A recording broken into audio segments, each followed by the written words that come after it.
Of course, a lot of political activities taking place over the weekend and feeding into the week, including and not limited to the fact that the president just rang the bell on the pipeline IPO that was a few hours ago, and now it has gone public.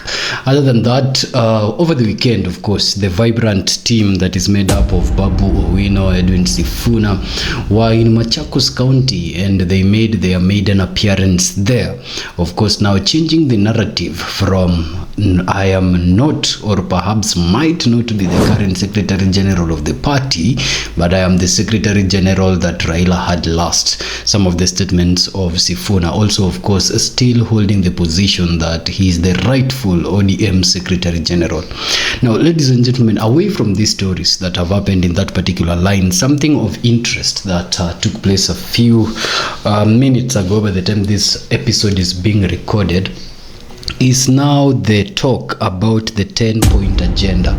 Of course, you know how March 7th was a very anticipated day in these two political camps, being the ODM and the UDA political camps, because this marked ought to have been the end of the 10-point agenda, but now they have turned it to be the anniversary of the 10-point agenda. And this was the date that from this date now, the movement of these two political camps moving forward would have been properly defined. Now, in this episode of the People's Mirror, we just want to put before the mirror the statements that are coming, of course, from the two party leaders of these ends. Now that the 10-point agenda has met its 1 year, the broad-based arrangement is here, and they intend to move forward, yet a section of the ODM team, of course, feels like this is not the route they want to go anymore. We thank you so much, our viewers, for keeping it the People's Mirror. For the new viewers, we have skyrocketed beyond the 4,200 mark. It's still a plea that we are making out there to our viewers that if this is the first time you're interacting with the channel, just hit the subscribe button. Stories like this will not escape you, and also you will help in our journey of building this platform to be your #1 trusted, impartial political podcast. Now, let us dwell quick into these statements. I'll start with the statement of Oburu, because there was a pointer that was very interesting when he said he did not intend, and the ODM party do not intend to have the police jailed. So on that story first, Oburu Odinga, who is sitting in the place of the former retired Prime Minister and the late, that is Honorable Raila Amolo Odinga, currently as the party leader of the ODM party, had to say this about the progress with UDA on the 10-point agenda.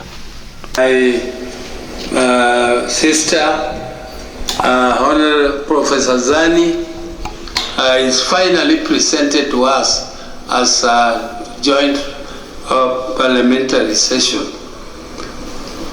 Mr. President, this is not a small feat. Mr. President, the country has been waiting for this. The country has been waiting for this because we are in this broad-based government, but there are people who thought that this report is the one which formed the foundation for establishing broad-based government. Mr. President, I want to inform the country that broad-based government started long before the 10-point agenda came. Mr. President, therefore, it cannot depend, the broad-based arrangement cannot depend on the 10-point agenda. 10-point agenda was meant to strengthen the broad-based arrangement. And Mr. President, the 7th of March, which was slated as the date for making the report, was not the end of the broad-based arrangement. The broad-based arrangement goes up to 2027. The 7th of March was marking the beginning or the date when this 10-point agenda was signed. It was an anniversary. It was to celebrate that anniversary.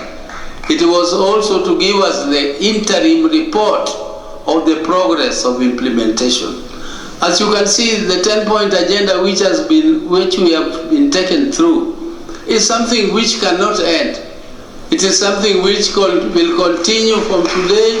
It will continue into 2027, and it will go on because it is life. Now, that is the position that Oburu Odinga holds with the 10-point agenda. Now, even before we go much into the speech of the current party leader of the ODM party, let us understand first where this thing has taken a twist.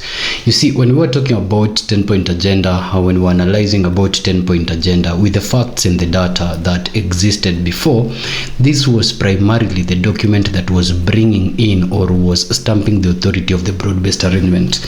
And so, the biggest anticipation of a lot of people, I dare say perhaps even the biggest anticipation of Raila Odinga, because he's no longer here to know how these people have circumvented this entire thing.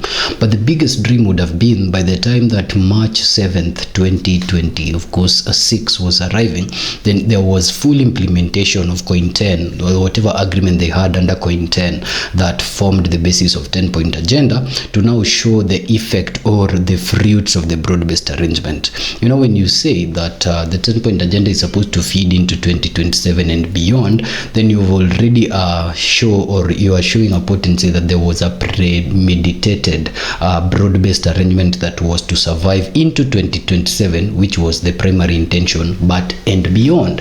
And Raila's, including some of the last speeches he made before he died, was repeatedly quoted saying that who said that post 2027 or in 2027 they would not have a presidential candidate.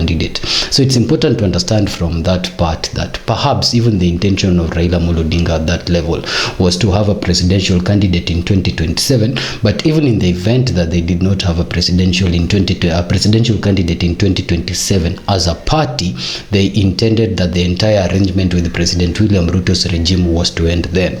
Now we are looking into a possibility from the speeches of Mr. Oburu Odinga, Dr. Oburu Odinga, who is the party leader, saying that this is just an anniversary. The 7th of March is actually just an anniversary. So the implementation of 10-point agenda, according to Dr. Oburu Odinga, will be flowing into 2027 and has a likelihood of flowing all the way into 2032 and to oblivion. So essentially what this means is that there is no fixed end date for the 10-point agenda, and if there is no fixed end date for the 10-point agenda, then you guessed it right, this particular relationship can exist as long as they want. Now the contention here has been twice. Before even we go to the second part where it talks about the police, there has been two contestations here. Like, are we going to say that the 10-point agenda is implemented, now let's move on as a coalition? Or are we going to say that the 10-point agenda was not itself the primary document yenye broad-based arrangement was based on, so that we can run away from any allegations that without the implementation of the 10-point agenda, then there is no broad-based government?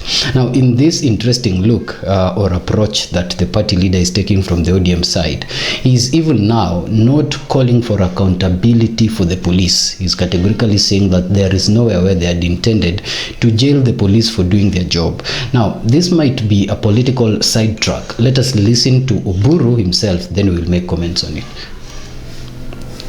Most of these things which are contained here are actually concerning the livelihoods, the daily livelihoods of Kenyans. And we want to improve our society so that there will be no victimization of a victim, or we shall not have victims of police brutality. And our police are supposed to improve, and we want to improve them because they are our sons and sisters. We don't want them to go to jail for killing people. They should not kill. Now that's it. He goes then, of course, and defends it that they should not kill people. So there won't be any point of going to jail for killing people because they should not kill people. Now let's go back in time and walk with me a little bit. The reason why the ODM party and the UDA party got into an arrangement called the 10-point agenda a year ago was after a result of the robust 2 successive Gen Z protests of the year 2024 and the year 2025. The year 2024, Gen Zs were protesting the finance bill. They felt like the finance bill was infiltrating into the already informal jobs that we are surviving on just because of the compressed nature of employment when it comes to the government space. And so in these external spaces where the Gen Zs had put their feet to create their own standing, the government's finance bill of 2024 also targeted to slash that particular income that they used to get from these other online spaces to almost a halt. Now, this affected the younger generation directly, and the anger grew so high, so spontaneous, that it found the entire generation on the street. Now, after a series of these demonstrations were happening, because I think all of us were here when these demonstrations were happening, there were talks that there were political infiltration into these demonstrations. And the talks of political infiltration were that there are certain politicians who are actually using this as an opportunity to offset the authority of the sitting president. So much that when the former vice president gave a contrary speech to the president's statement in a different state house somewhere in Mombasa, the impeachment motion for that particular deputy president began. Raila Amolo Odinga, whose legacy in the Kenyan political space was respected and had been respected as the defender of democracy, was actually now termed and marked as a betrayer in the eyes and the face of the young people because he shook hand allegedly with the very regime that was responsible for blood. Now, when we're talking about blood, we are not talking figuratively. We are talking real blood. In these demonstrations, people were shot directly to the head. Now, while the president had an opportunity to calm all these tensions, what the president did is told the police not to target the head and now target the leg. A very controversial political statement that found its controversial debates across all political debates. Now, Raila joined hands with the government, and certain members of Raila's camp previously who were very, very resistant to the regime became cabinet secretaries within the regime. And then the story changed overnight. Now, the government that was shooting people in the leg was good, and this government had gotten into a 10-point agenda to ensure that the victims of these demonstrations were actually taken care of before the 7th of March 2026. Now, a year later, Raila is dead. The brother has, in an unceremonious manner, taken over the lead of his party. The brother, who seems to make more comedy than policies, is now bending towards the government and saying that even the police who rightfully shot people in the head and in the legs during the demonstrations should not be held accountable, but should be given room to do better, because that is the society we are looking for. The president on the other side is saying 49 police officers have since been convicted from the demonstrations. He says there have been 35 active cases that have been followed by human rights organizations. But then the media must be sleeping, because these are some of the issues that are very close to the heart of the people. If 49 police officers were convicted, we would have known about it and would have let you know. So these are figures that are mentioned to show that something is going on, but these figures do not correlate with the numbers in the ground. So just with those little bit political comments, I want to play for you a news bite of where the president is talking about what the 10-point agenda has achieved so much, and the bulk of the entire speech seems to be the National Infrastructure Fund.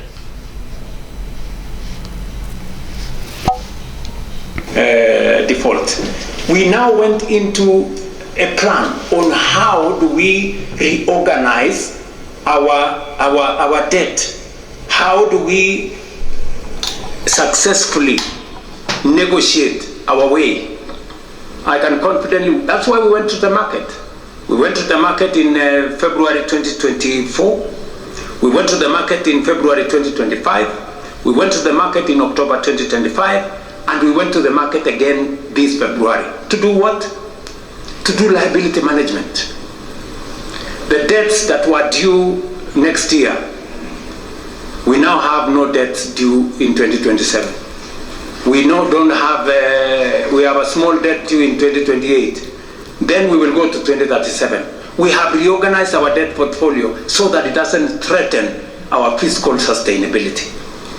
And I must thank John Mbadi and his team at Treasury they have done a very commendable job. Muwapigie makofi. We have also engaged some of our lenders.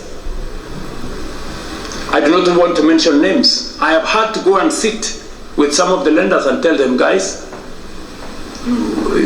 some of these loans, the repayment is too steep for us. You know, some of the interest rates you are charging us are very high. And we have successfully managed to reduce some of the interest rates.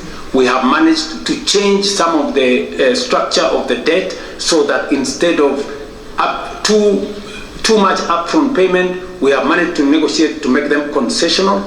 And today, I can confidently tell the country that we have avoided situations that would put a lot of strain in our budget. And number 3, we have also decided that we are going to be innovative. We are going to be creative in how we do public assets. Levy. Tourism levy has never done anything for this country for the last 30 years. Nothing. Kuna kitu mara sijui nini naenda kusponsor kitu moja hapo, naenda kusponsor pale, nagawiwa sijui waziri achukue pesa ngapi, sijui nani achukue pesa ngapi. Today, that money is building bombers.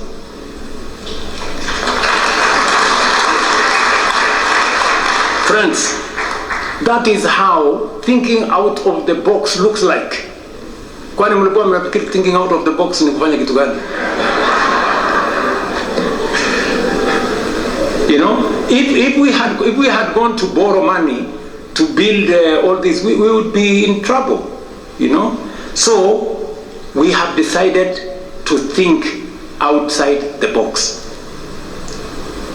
Securitization. We are discussing today proceeds from some of our mature assets.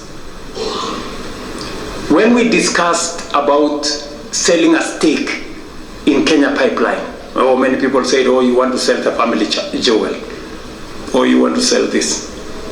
We've done privatization before. We privatized Kenya Airways, we privatized KCB, we privatized Safaricom, we privatized I don't know which company. But today, we cannot account for the proceeds of that privatization. We are doing it differently. And that is why Parliament passed the National Infrastructure Fund. It is not an experiment, as I said yesterday. It is what other countries have done. It's what India has done. It's what the UK has done. It's what Ghana has done. It's what South Africa have done. And that is the way to the future. This morning, Leo, I rang the bell at Nairobi's Securities Exchange, and we collected 106 billion from the sale of our stake in Kenya Pipeline IPO, and we are going to put that money in the National Infrastructure Fund. You know, let me explain to you. If we don't have the National Infrastructure Fund, the National Infrastructure Fund gives us a different leverage. It multiplies that 106 billion 10 times. You know, not through magic, no, through innovation, creativity, and financing.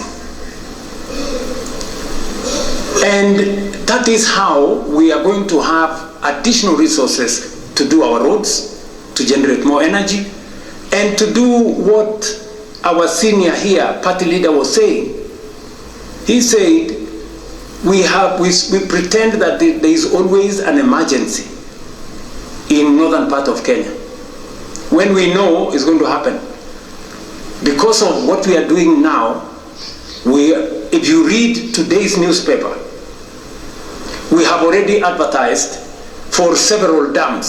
So when I talked about us using the National Infrastructure Fund and proceeds. Now, that's been a little bit so much talk from the president just on the National Infrastructure Fund, and that's why I was saying a little bit very confidently in the beginning that the chunk of President William Ruto's speech on the progress of the 10-point agenda is the National Infrastructure Fund. And you'd understand why this is very important for President William Ruto, because it is the backbone of his development agenda, number one. And number two, Mbadi, who is Adoniti, is that a word? Or Adoni? I don't think it's Adoni, it's Adoniti.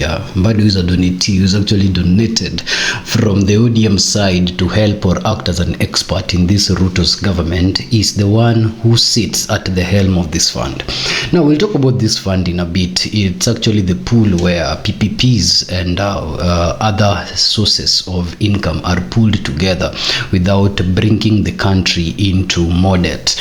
But other people who are also economists and are serving in this particular country in senior positions, like Member of Parliament for, that is Ndindi Nyoro, the Member of Parliament, has also talked about this particular fund, saying that what the fund is essentially doing is that it's creating a very good base security for immense loans. So when President William Ruto talks about this fund generating 10 times of 106 billion that they collected earlier on today, then you see the essence of what Ndindi Nyoro is talking about. It's a fund that will set up a base to get more loans to do projects without going into the public way of borrowing money. And so it's going to be managed by a board of directors. He said he's going to appoint those board of directors today. He has also given instructions to members of parliament to approve some 2 billion. It's 2 billion needed for what? Just a minute. Yeah, 1.6 billion. Yeah, he has instructed MPs to approve 2 billion.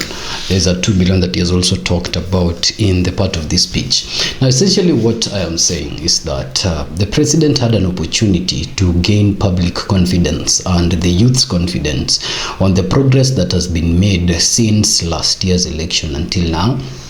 But the president spent much time talking about National Infrastructure Fund than that. Of course, I must acknowledge with a total impartiality that he talked about the IPOA, he talked about the Kenya National Human Rights Commission, and he talked about all these other entities that need to look into police brutality that happened in that period. He even gave some numbers, 35 to 49, which we are yet to verify and make substantive comments on, but he did not really do much on regaining the youth confidence after those particular demonstrations.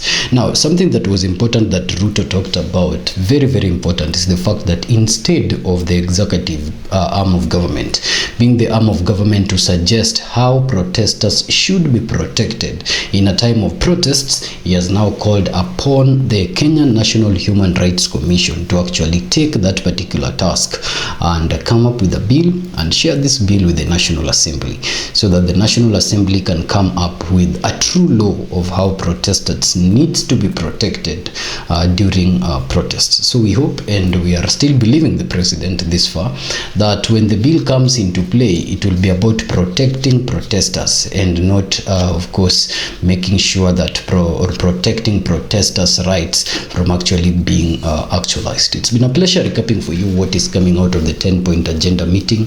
Keep it here, the People's Mirror, where now we want to explore more on whether the set meeting, which will be the National Delegates Conference, is going to have the entire factions coming together, or is it just going to be another ceremony? Let us know what you think in the comment section. If this is your first time, please hit the subscribe button. But if you're a member, a part and parcel of the People's Mirror, then like and share the video. Until our next episode.